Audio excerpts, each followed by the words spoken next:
Welcome back to episode 3. Episode 3, Chris. 3. Nearly 4. Well, it's a trilogy now. It's not a quadrilogy, it's a trilogy. It's a trilogy. Music Bar Podcast.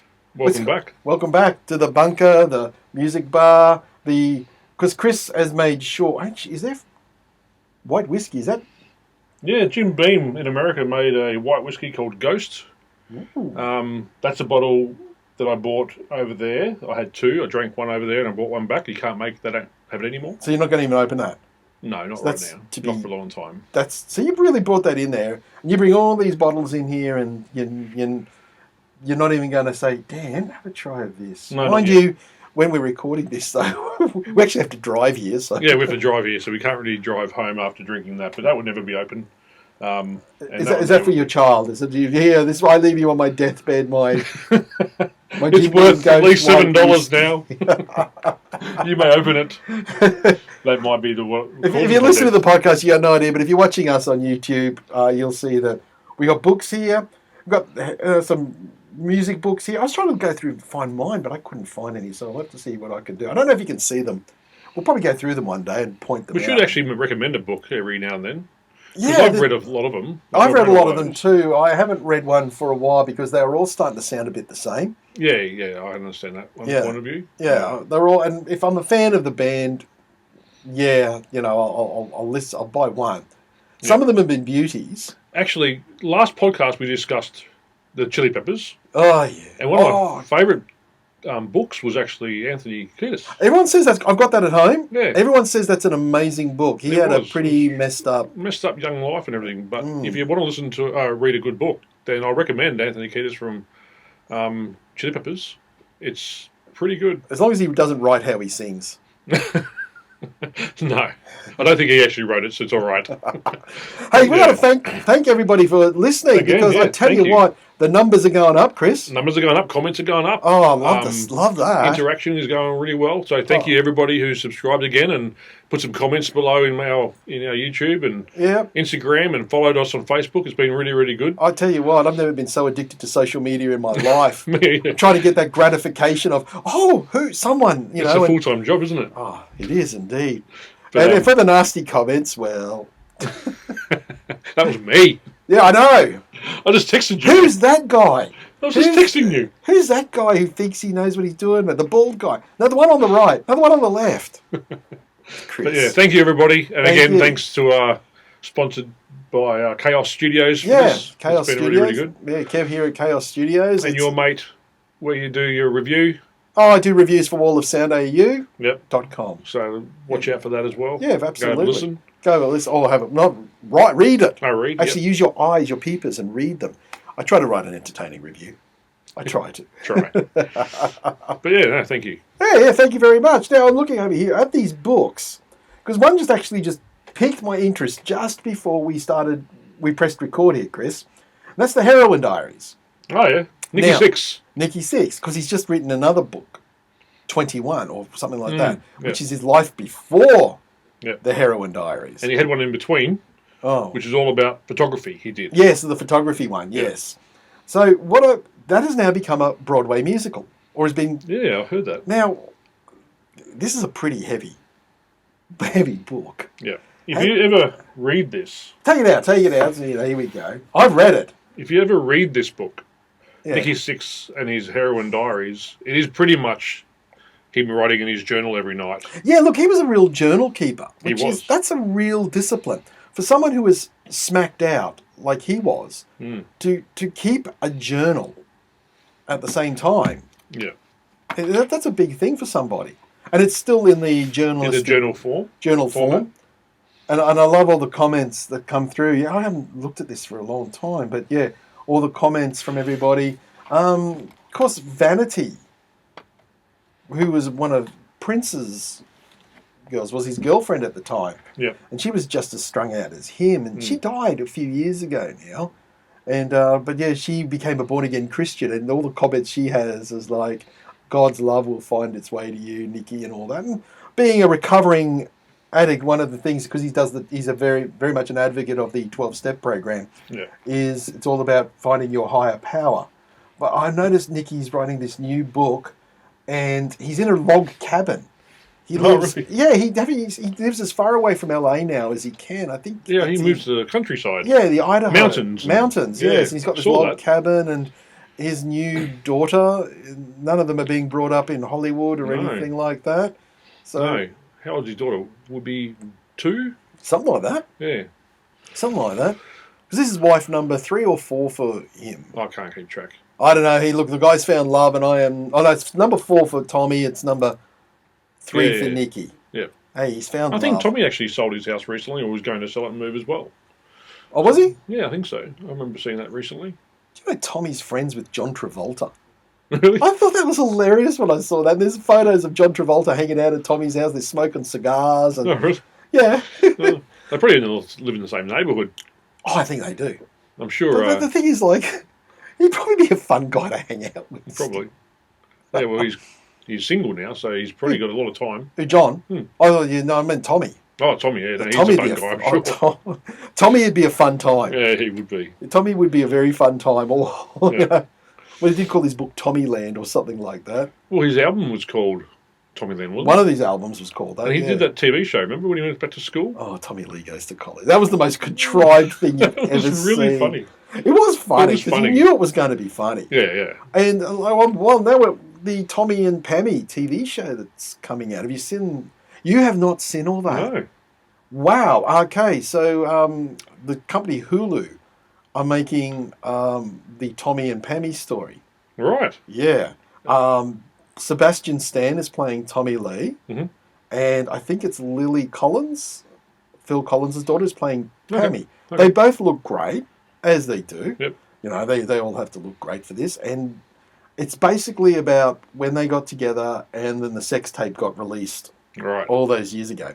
And Seth, what's his name? Seth Rogen is playing the guy who sold the tape. Right. Now, the weird thing about this is both Tommy Lee and Pamela Anderson have both sledged this and said, no, Mhm. we don't want this to happen. Please don't watch this. And I don't know, where would you sit on something like that? How, would curiosity get the better of you, or No, it wouldn't actually. I normally do what the artists want, as respect yeah, for them. yeah, I remember, to kind of prove my point, I met James Hetfield once outside. hang on a sec, I got to get on a sound effect. It's like name drop. I met This him. guy has met everybody, and he is literally 3 episodes in, and this is the first time he is name dropped. Well, I met James Hetfield not at a concert. I haven't been at a concert, but I met him outside, just outside in San Francisco. And when I met him, I said to him, "I'll come on a photo," and he said no. And then, luckily for me, when I spoke to him for 10 minutes, So this is at Metallica HQ in San Francisco. yeah, that's right. You were stalking, weren't you?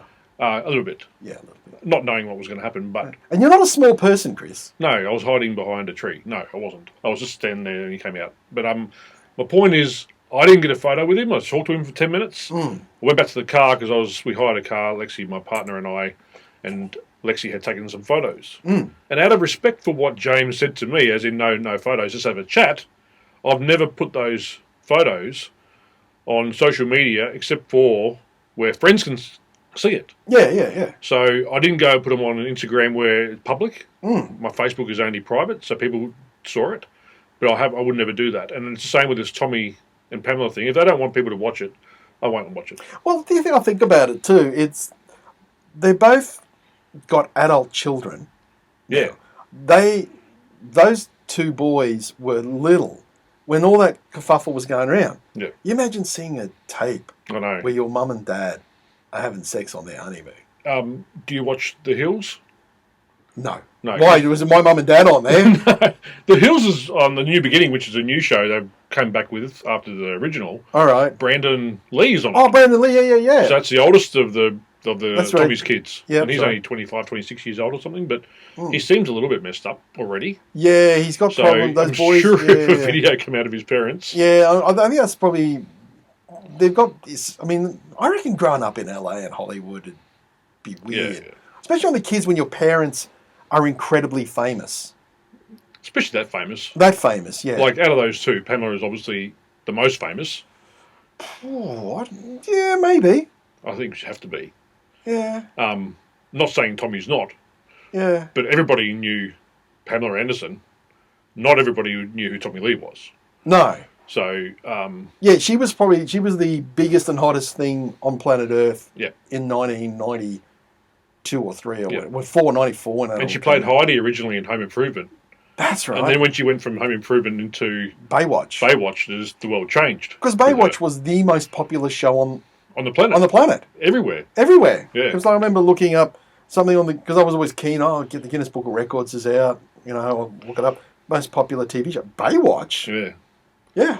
Yeah. So had an estimated audience of 1 billion a week or something like that. Yeah. Having parents like that grow up in LA must be pretty hard. Yeah, look, LA wouldn't be the ideal place. And that's why a lot of people are moving. That's why a lot of them are moving out. Hmm. They've sort of said that the place is a bit too wacky. Yeah, too wacky. Yeah, it's La La Land, it's called that. Probably more of a tax issue, but to be honest. I think it is a tax issue, actually. I think there's a massive tax issue going issues on in there and homelessness and everything. But yeah. But no, I didn't know they were going to do that, so it'd be interesting to see what their view of it is when it's released. Yeah, it's interesting. Part of me is the curiosity. Yeah. There will be a curiosity thing for me. And then there's another part of me that will be like yourself. I want to respect them. But sometimes, do I really want to see that truth? Do I really want to see that truth? Because that ended in a very messy with him in jail. Yeah, it did. For, hitting her. Mm. Yeah, he went to jail. She sent. I just don't think you need to see it. I think there's enough bad things in the world already going on. Don't need to see that kind of thing. Yeah, that sort of thing. I can't just leave it alone. Yeah, leave it alone. Look, the kids are a little. Maybe that's probably their thing. It's just for our kids and possibly even their grandchildren. True.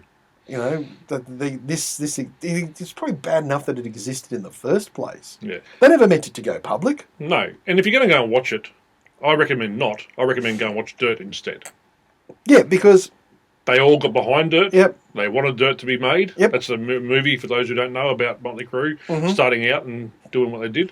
The starting out stuff. Great movie. The starting out stuff's the funnest part. It is. Absolutely. I thought, how are they going to construct this into a film? And that opening scene with the house and the party. The party house. And, this is Doc McGee, our manager. But that didn't happen in that order. But you have to tell the story. And I thought it was far more entertaining than Bohemian Rhapsody. Yeah. Bohemian Rhapsody. Totally more entertaining. And not saying Rhapsody, that wasn't good. No, but it was a different kind of movie. Fine. But Motley Crue were more fun than far more fun than Queen. Well, I think a lot of people complained about Bohemian Rhapsody that wasn't Freddie Mercury a fun person? Do you think he had fun? Because that movie showed him to be a down-and-out, serious, moping sort of guy. And I thought, Freddie had way more fun. Yeah, a bit of a sook in that movie, wasn't he? There's a lot of a sook in that movie. Yeah. I'm thinking, no. I think that's what I liked about Motley Crue is like... And I like the fact that they... how would I put it? They're open about it. Well, they had to be. Yeah. The Dirt really opened up how a rock star... Because after that came out and was successful, wasn't there just... They just flooded the market now with... I mean, look, we've got the books here. You've got Sammy Hagar over here. There's how many Metallica books have been written? Yep. Almost as many as the Beatles, I reckon. Probably. Metallica, the Beatles, and the Rolling Stones. Just the most amount of books. Yep.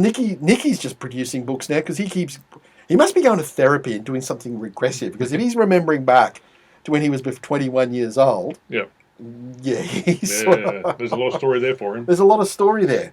Van Halen, Bruce Dickinson there, Gene Simmons, Ozzy Osbourne, And that's only a little bit. That's only a little bit. Duff McKagan wrote a book. Yeah, I've got that at home. Yeah, Duff McKagan. Flea's written a book. Anthony Kiedis, we mentioned before, wrote a book. And it was almost like, how can I outdo Motley Crue? Yeah. And I started to feel that they were starting to become a little bit more, they're all trying to outdo each other, so to speak. What I like about the books, though, is the Dirt book was really interesting because these books are all like a biography of that one person, where Dirt by Motley Crue was written from every point of view of everybody. And then correct. It wasn't only the 4 members who would comment. Being there, watching and living what they did, they'd have Vince's point of view, then the other guy point of view, then Tommy, and then so forth. Yeah. But then they might even get someone else's point of view who was a producer or just being there as a friend. So you get a different point of view from the same story. And just because you remember it one way doesn't mean it's actually happened that way. You know what I mean? Of course. So it was actually really interesting to see. If you put it all together yourself, you go, okay, well, I understand what happened from all different points of view. So it was really interesting to read. That's why I'd written it. So I bought it here in Australia and moved overseas, and I decided to buy it again because I wanted to read it again. And that's why I was so excited when they released the movie, because I just thought... Well, they've been talking about the movie for a long time. Years. Yeah, and I think they got the cast down really well too for the movie. They were great. It was really good. They were really good. Yeah. Really, really, really good. Machine Gun Kelly was Tommy Lee. Yeah, absolutely. He totally was, you know. Yeah. And that's why I'm surprised you said that he wasn't going to be Tommy Lee in this new thing with Pamela. Well, him and Tommy are now mates, aren't they? No, I guess so. He went and lived with Tommy Lee for a few weeks to sort of become him, yeah. Tommy. Yeah. You know, and that would have been a lot of sleepless nights, I'm sure. Probably, yeah, for sure. But yeah, look, we talk about memory. And I don't know if you've seen this movie, but one of my favourite music movies is 24 Hour Party People. No. You've probably never seen it. It's an English film. Mm-hmm. I think it's fantastic. It's about Anthony Wilson, the guy who created Factory Records in Manchester. Now, Factory Records had Joy Division, and then they had the Happy Mondays, who were big in England in the 90s, and then they went spectacularly bust. They had they had New Order, and they had this nightclub called the Hacienda, and this is where rave culture started and everything like that. And the Hacienda became the club to go to. The way the film is done is Steve Coogan plays Anthony Wilson. A lot of talking to camera, and a lot of it is admittedly his own memories and stuff. And there's a scene in the film where he walks into the bathroom of the factory, one of the first nights one of the bands is playing, and Anthony Wilson busts his wife having sex with Howard Devoto from the Buzzcocks in the cubicle of the toilet. Right. It's very English, so it's very civil. You know, there's not a fight or anything like that. It's just like, hey, you know, because she decided to have a bit of a revenge on him. Mm-hmm. Anyway, as he's walking out of the toilet, there's a guy standing there cleaning another cubicle. And he turns to the camera and he says, I definitely don't remember this happening. And it was the real Howard Devoto from the Buzzcocks. Right. Yeah, and they stop and they said, that is the real Howard Devoto. And they said, this film will have, and this is my memories though, so this is... Okay. So I thought that was interesting. There's a good way of doing it. Yeah, it is a good way of doing it. It's like Howard Devoto I definitely don't remember this happening. You know? That's funny.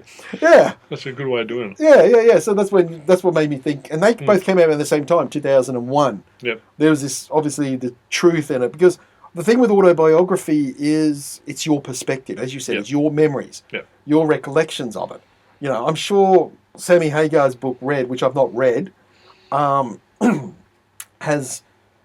sure there's parts of it that Eddie Van Halen went rubbish, complete and utter rubbish. That didn't happen, or I don't remember that happening. And then I saw Nicky had put on his Facebook. He found this book, GGG. It was like a leather bound little thing for the Girls tour. It must have been I saw that. A merge, yeah. Yep. And he said something about, look at this, Eddie, look at this. I remember this from the Girls tour. And he said something about, what are your memories of that? And I felt like writing to him, do you remember any of it, Nicky? Are you asking us so that you can write another book? Yeah, is that what happened? Is that what happened? That's right. Yeah. That's funny. Yeah. You wouldn't remember much. Not when you're like that. No. You know, I think that's probably why Nick Cave hasn't really written a autobiography, because he probably doesn't remember a lot of it. Well, just to give you an idea, in the Heroin Diaries, there's a time there where Nicky Sixx is sitting in his wardrobe with a gun. So he's pretty full on. Just has no idea what's going on, but thinking people are chasing him. So he's sitting in a wardrobe, thinking that people are after him with a gun. Shotgun. And didn't and in Slash's autobiography, he goes on about the same sort of thing. He locked himself away. The paranoia kicks in with the addiction. Yeah. You know? So it's an interesting read. It was really it's a dark. And going back to it being a Broadway musical. Yeah. I'm interested to see why. I mean, you think of Broadway musical, you think of musicals that make you feel, like very good and happy and all that. I generally do. You want to walk out. Mind you, I saw West Side Story recently, and it actually finishes on a real downer. What is it? And so does Jesus Christ Superstar. It actually finishes on a real downer. Right. So I can see what the heroin, but there's a light at the end of the tunnel on the Heroin Diaries. Mm-hmm. Nicky does become sober. So and he's had his he relapses and stuff, but for the most part, he just recently celebrated how many years sobriety? Remember. 2 decades? 2 decades of sobriety. I think it was close to that. Yeah, close to 2 decades. So, hats off to you, Nicky. Yeah, very much so. Very much so. I really do. But the whole thing with the Broadway musical is Green Day did it with American Idiot. Turned that into a Broadway. That's right. And apparently, they made more money from the Broadway musical than they ever had. On the album? From any album sales. Oh. And Dookie sold 10 million copies. Wow. And they made more from that. So I wonder if these are financial decisions, and because I think the thing that someone like Nicky does, I think a very smart thing that he did was he bought the entire Motley Crue catalogue. He managed to get that off Elektra Records. Yeah. Very famously, he had a very big falling out with the president of Elektra Records. Mm-hmm. I remember actually reading the Spin article where he called Sylvia Rhone. Very bad word. Right. Very, very bad word.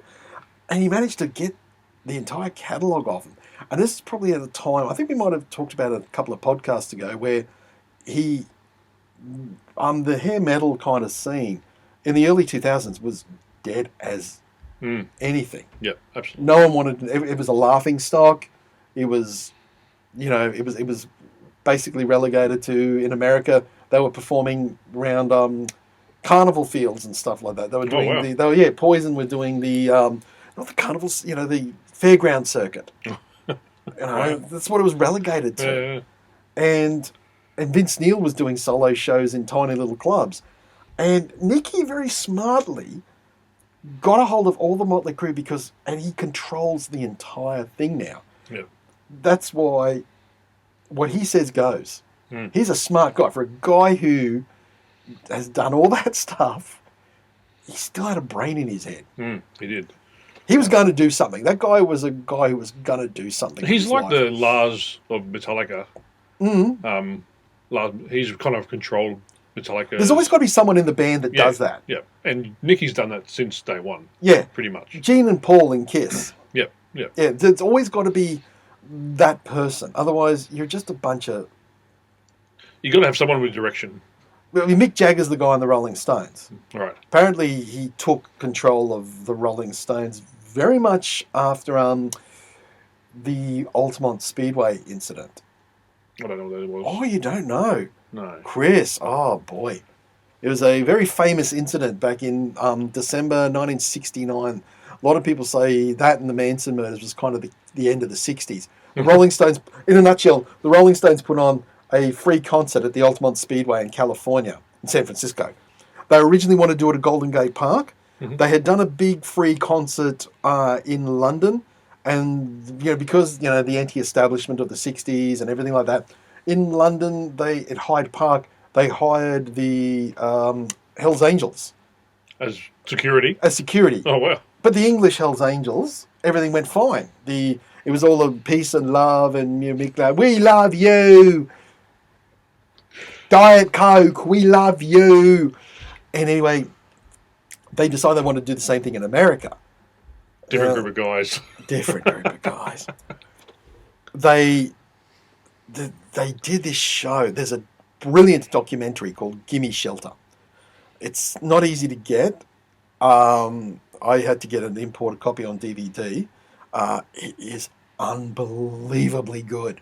It just goes to show how things organised 50 years ago compared to how things are organised now to the letter. Mm-hmm. Thank God the hippies never took over the world. Thank goodness. Because the whole thing was like, no, we'll just let it happen. And it was like Woodstock is not as good, 69, as everyone likes to make out. It's been romanticised to hell. It was terrible. It was a national disaster. Yeah, it was. Altamont, I'm surprised. Well, not one person died.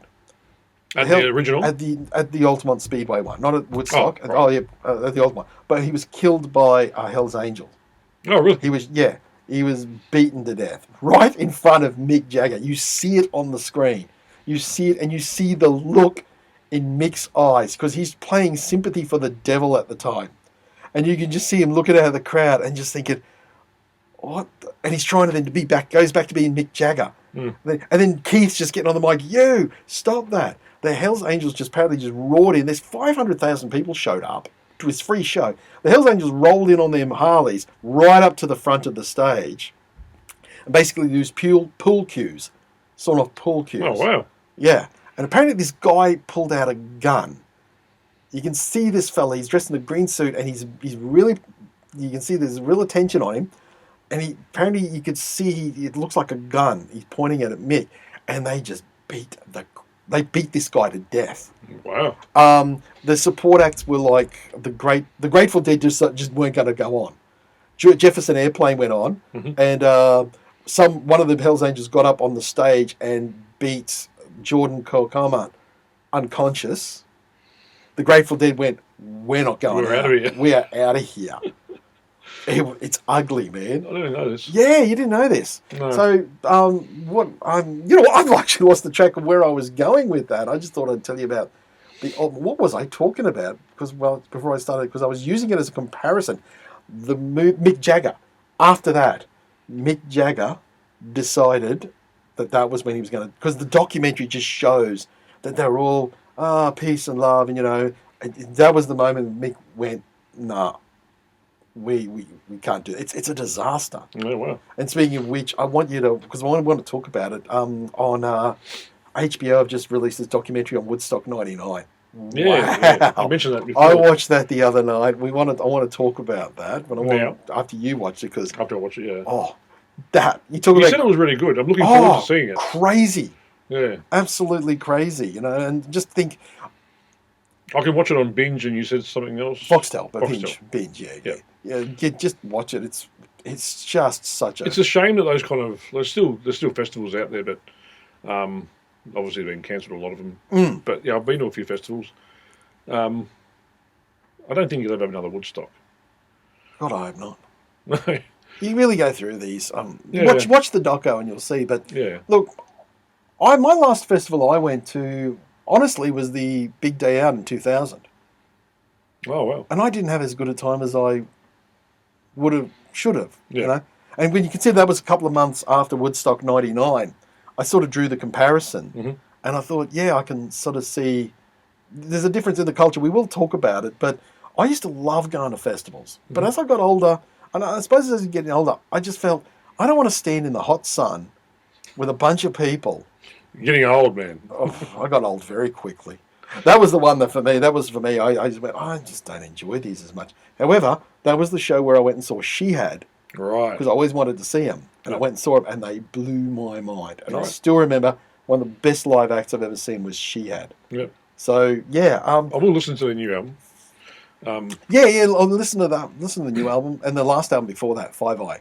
Really good too. Really good album. But we have digressed a bit. But just back on that whole idea of the shows and everything like that, just seeing the festivals, they're getting cancelled. But would you go to another festival? I only went to a festival once because I was Metallica were headlining.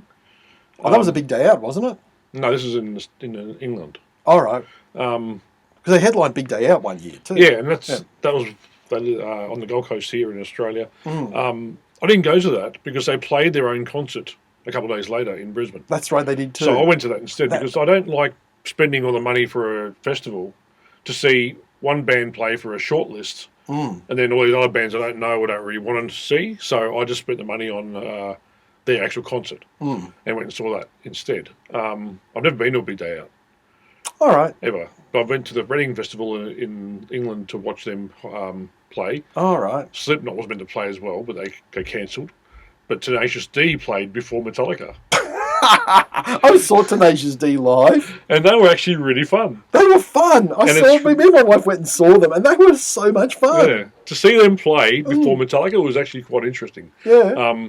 Their merch is great. Yeah. They are a really good band live. Yeah. Jack Black is just yeah, he's just Jack Black. He's amazing. Oh yeah. But yeah, to see them play in not open, but they headline before Metallica I know. was really funny. Where I did go see the Wembley Stadium show with Metallica headlined, where they had Mastodon play first, and then they had Machine Head, and then HIM.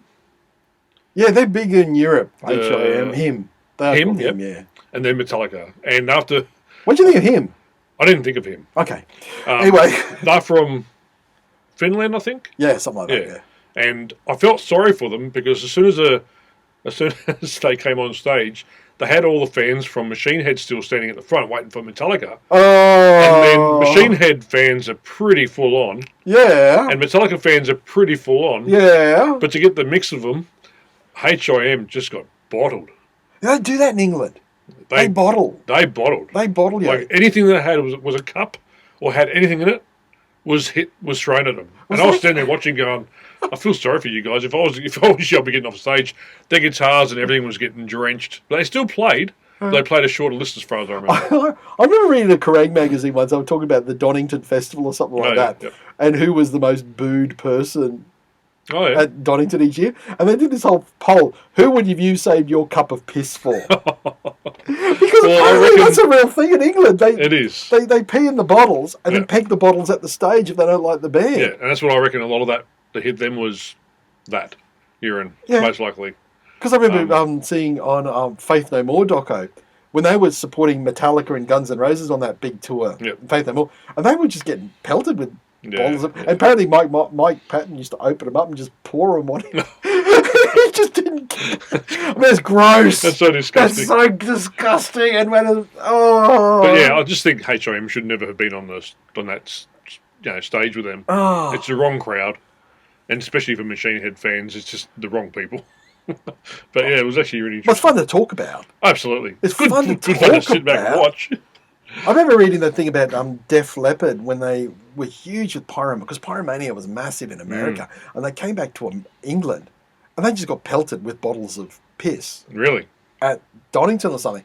And they were like, what have we done? They were hated in England. Even though everywhere they went, they wore Union Jack everywhere. Yep. They were still hated in England because they reckoned they'd sold out to America. This is the early 80s. And then, because when they then did that Monsters of Rock in 87, just before Hysteria came out, and that was the we're back, Rick's got no arm, but I'm telling you, he can still play the drums. They were terrified. I remember reading that. They were terrified that they were going to get pelted again. Right. But the crowd just erupted and just loved them. And they said they were all in tears at the end of the show. Oh, wow. Because, it was like, they love us. They finally love us. And that's what you were saying, I think, in a previous podcast about trying to bring in the female audience. Yeah.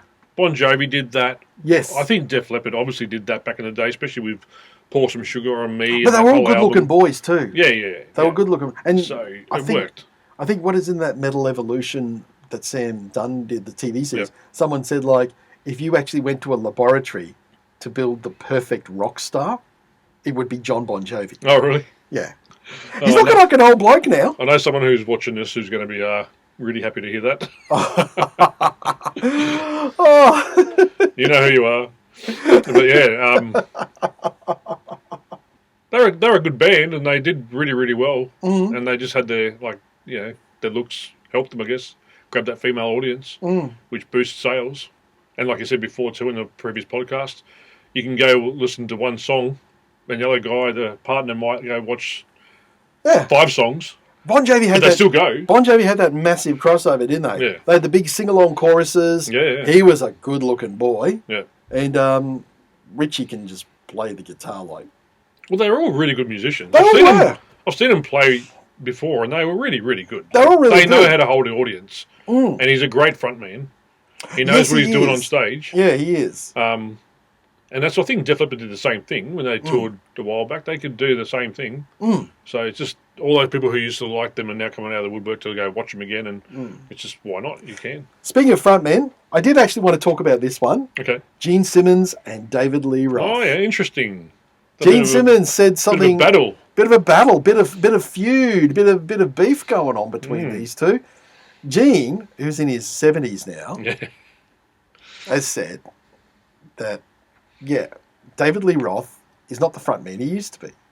No, that's right. Because David Lee Roth was supporting Kiss on the tour. Yeah, he was too. He was. And Gene has come out and said, you're not the frontman you used to be. When you were with Van Halen back in the 80s, 70s and 80s, you were the best. But now, it's like watching Fat Elvis.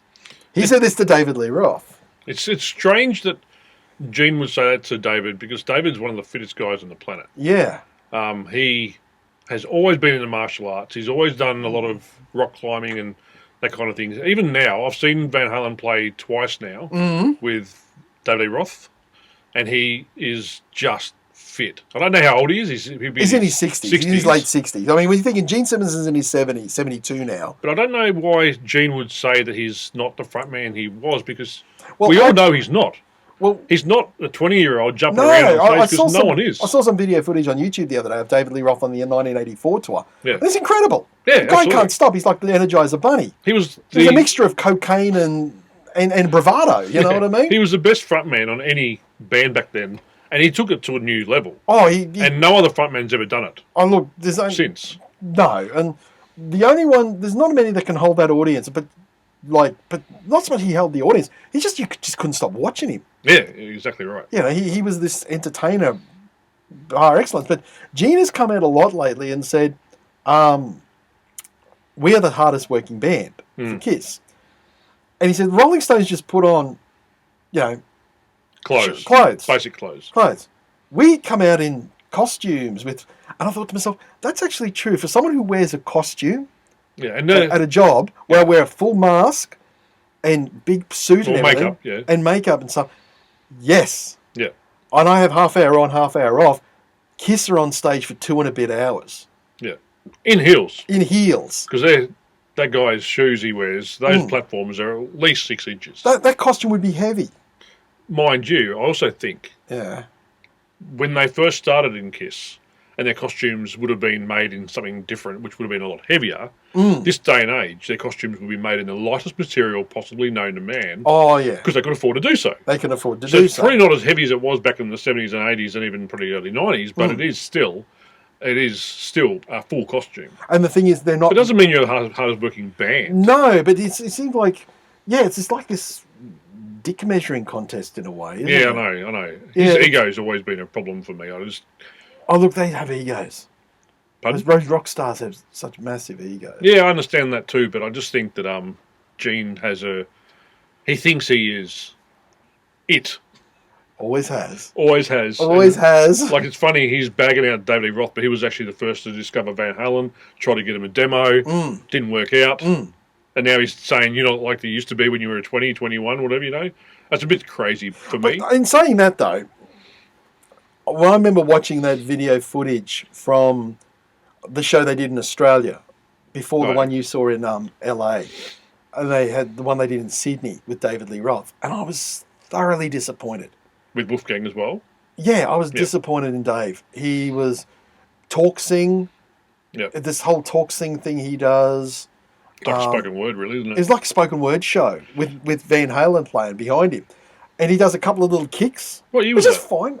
20... What year did I see Aerosmith? It was at Stones, 2013. All right, so I saw Van Halen play with David Lee Roth after their first comeback with Wolfgang in 2007. Yep. And he sang really, really, really well. The whole band was But you great. went to the concert at the Hollywood Bowl, the last one, the last ever show. The last one, I didn't know then it was going to be Eddie's last show. No one did, but no. It ended up being his last show. And he was atrocious. He sang really badly. And when I said to you in the previous podcast about meeting James Hetfield. Yes. We discussed for 10 minutes. He asked me what I was doing in San Francisco, and I said I was in LA watching the Hollywood Van Halen show. And he asked me what I thought of it. And I told him I didn't really like the singing, and he just laughed because he was at the show earlier in San Fran, and he said he's lost it, basically. He can't sing well. No. So James Hetfield told me that he thinks that David Lee Roth can't sing very well anymore, which is true. He wasn't the best. No, but see... But it doesn't have to be. No, I don't know. Because some guys sound better than they do. You go see Aerosmith in concert. Steven Tyler still sings the house down. Man. Oh, I understand that, and I think some bands will always have to do that.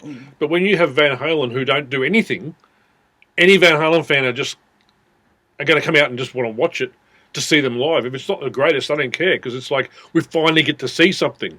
Yeah, you know what I mean? I know what you mean. I know what you mean. It's like seeing Vince Neil and have him go, you know what? Yeah.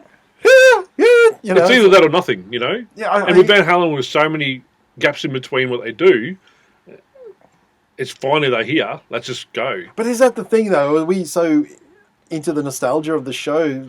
Couldn't we just remember, or as I suppose you say, is, no, I want to keep it going. I want to see these guys again. I don't care. Yeah. I think it is with Van Halen for sure. Yeah, I just remember seeing Cold Chisel a few years ago, and they were amazing. Yeah. They were absolutely amazing.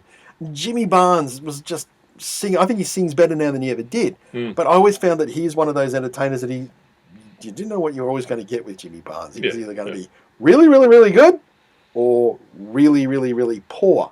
But with Cold Chisel, they were just, and they had no right to be that good. No. And that's what I sometimes think when I see an older band. And like if I saw Van Halen with David Lee, I would have gone, well, okay, you know, I suppose that's what happens. But then you see, like, I saw Aerosmith, and I see Cold Chisel around that same time. They had no right to be as good as they were. Aerosmith's still one of the best bands I've ever seen live. They had no right to be that good, but they were. You know, for that fact they couldn't stand each other and hardly were talking to each other, is one of the most dynamic shows I've ever seen. Yeah, there you Playing and singing and everything, these guys still had it. But they still play a lot, don't they? Oh, when they can, yeah. Yeah, because that's the one They thing barely Van Halen talk to didn't each do. other now. Yeah, maybe that's. I suppose the bands that still keep playing, you know, like Cheap Trick. You know, Rick Nielsen from Cheap Trick says, "We're just always touring. Yeah, Doesn't matter. Put out an album out, tour. No album out, tour. Hit album, tour. Flop album, tour. We're just." How old are those guys now? Oh God, Cheap 70s? Trick would be. Yeah, they'd be in their 70s now. Yeah, You know. they sound all right. Oh, I remember seeing them when they supported Def Leppard. They sounded great, but they're Rick Nielsen, the guitarist. He's such a tall dude. Oh, You know, he's definitely, he's definitely the front man. Robin Zander was weird. The guy who sings, literally, it was almost like he stood with a hat over his eyes, like he didn't want anyone to see him. Oh, really? Which is kind of weird. That is strange. You know, that was kind of weird. But, Rick Nielsen he was one talking on the mic between songs and stuff like that. But as they're going to Def Leppard, they're not the young boys they once were. No. But God, they still sound and play great. Yeah. I suppose that's it. They've got to keep playing to keep the momentum Fitness going, keep the fitness levels up, Yeah. all that sort of stuff. Yeah. So Yeah. anyway, this has been a great chat, Chris. Yeah, cool. What did we talk about this episode? Lots of things. I Books. started off with the Heroin Diaries, the books, Yeah. and the rock biographies. And speaking of books, come on, what we said at the start. We love your comments. Get on it. Get on the video. Get on YouTube. What's the other platforms we've got, Chris? Instagram and not Twitter yet, but we will have soon. Yep. But Instagram, Facebook, Yep. YouTube, We're going to do TikTok. Anchor. Don't have a TikTok yet. Do you want to do a TikTok? I don't know yet. We'll see about We'll consider. But yeah, thanks for your comments. Keep subscribing. And, Yeah. spread Look, the we word. do read your comments, and look, we like the suggestions too, Chris. Yeah, absolutely. We are looking at them because we got a list, and we want to do some. We're going to do something on Australian bands in the next few episodes. Specifically from 90s to 2000. Oh, okay. Got you there. Right. I read. Yeah, we're reading your comments, and we've got shows, and we got our own ideas, but we do love because we want you to interact. If there's anything you want us to listen to, Yeah, let us know. And we're going to start recommending some things, just not recommendations as much as just what I'm listening to and what sort of caught my attention, things like that. Because we're both pretty busy guys, but there's still so much music going on. Yeah, heaps. Yeah. Anyway. Thank you very much. Thanks a lot. See you later. See ya.